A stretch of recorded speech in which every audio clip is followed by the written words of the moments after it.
Comrades and friends, first off, just want to thank Jim and the James Connolly Society for inviting me along. It's a great honour to be speaking to you all here today. Jim spoke about organise where you live, and the crucial thing is, the workplace is a place where the working class are exploited, so you need to take the fight to the workplace.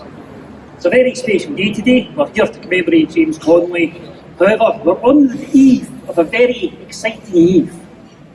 And all through the city, creatures and mice are stirring and wondering if this summer we're going to get a great dinner. Because today, local government unions across Scotland balloted members within waste and cleansing for further strike action over pay. Yay! So, tomorrow morning, 432 waste and cleansing workers across this city will be waking up excited. They'll be walking down the stairs in their pyjamas thinking, has it come yet? It's no Santa, it's the ballot. And they need to be excited because what we need to do, what Connolly does very well, is bring a positive vision to activism. I'm not going to stand here and give the same usual trade union speech about how we need to organise. We do need to organise, but what I'm going to talk about is the experience for the coalface and some of the pitfalls we need to avoid when we organise. And it needs to be organised within communities and, as I said, within workplaces.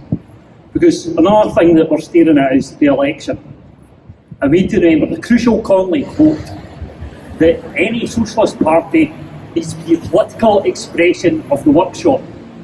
Now, do you see that any political party, any mainstream political party that you're going to get the ballot through the post with?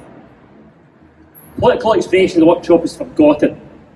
What we need to do is know our enemies. The Connolly, very famous quote from Socialism and Nationalism, where he talks about removing the English army, flying the green flag over Dublin Castle will mean nothing unless you've got the Socialist Republic. But the second part of that quote is the key one, because what he does is he outlines who the enemies are, who we should be targeting.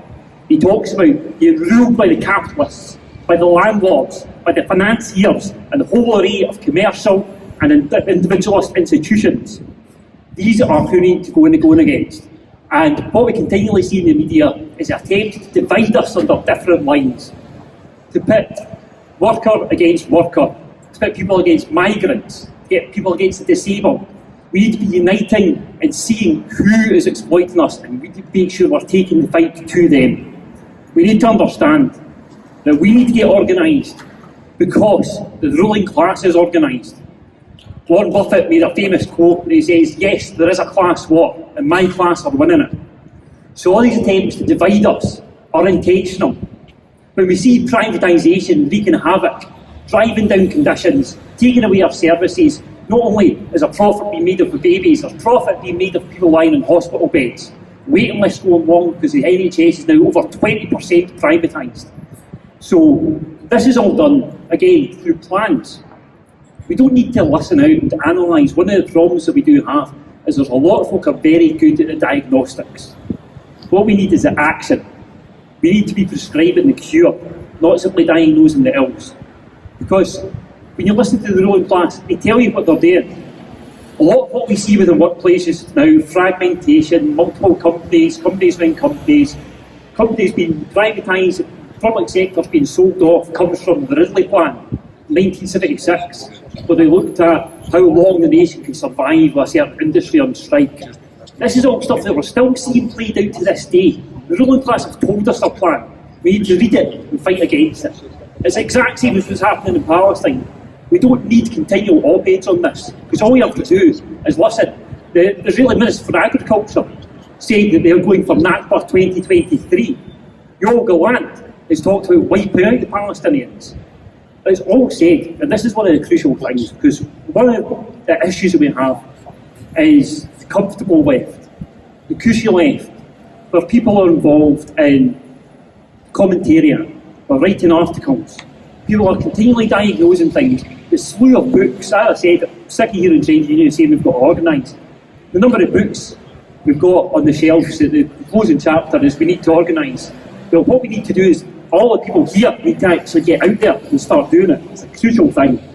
We need to understand that the disruption of our communities is being done by private houses, by landlords, by divisions, race divisions have been stoked up.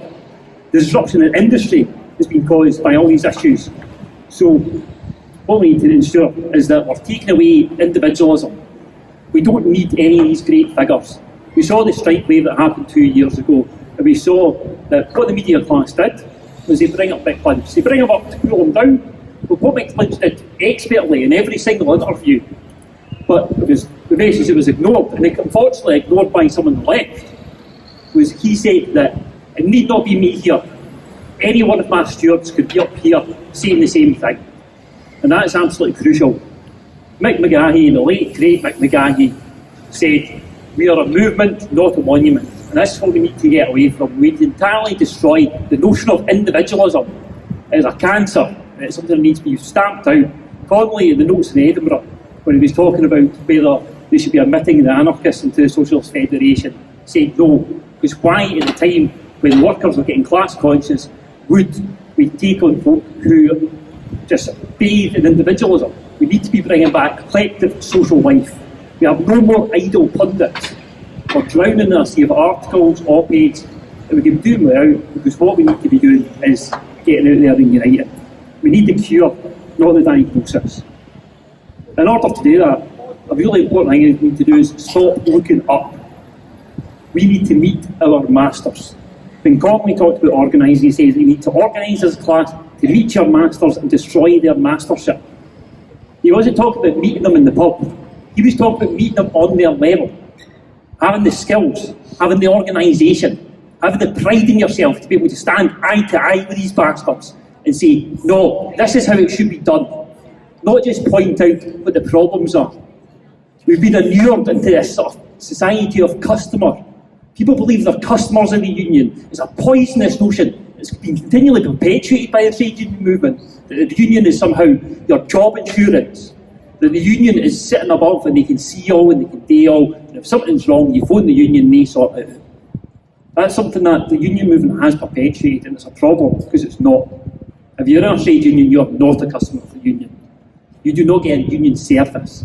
You're a member of the union, which means that you have your comrades that will stand by you through thick and thin and fight in the workplace and fight in the community to better our lives. And it's through these battles that we can come up and unite as a class. I remember just after the strike wave, after we had the Waste and Cleansing strike 2022, we sat in a room with trade unionists and we were all analysing whether these strikes were a success or not. And it was all based on, did you get what you put your pay claim in for? Which is a very base, flat way of looking at it. There's always secondary targets. The secondary target any of these actions is, did people understand that through standing side by side with fellow workers, they could achieve something? That is the acid test. And if doing that, they've made some material gains in the bargain, that is perfect. That's what we're looking for. So this year, we will see industrial action within Edinburgh and all other councils across Scotland. This is not the bin strike, and this is a wee message I'd like you to take out when it happens. Again, it's dividing the rule thing we get again. And one of the lessons we had to learn previously was this was characterised as the bin strike, which meant all other council workers weren't bothered by it. They were fighting for the pay of all local government workers across Scotland. These are the groups that are coming out and fighting. Our mission this year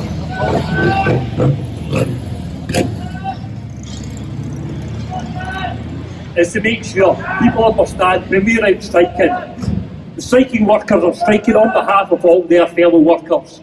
And all their comrades that are sitting in offices, that are doing social care, that are working in schools, should be out supporting them, realising that their fight is the fight for us all. So, in closing, we spoke about the class war. We talk about getting involved. We need to understand this is an active class war. There's a continual phrase going about again and again that you hear, Daddy, what did you do in the war?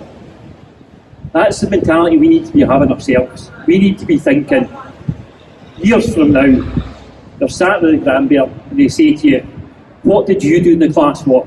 Now, let's give the Graeme something to be proud of and get out and fight it. Thank you, comrades.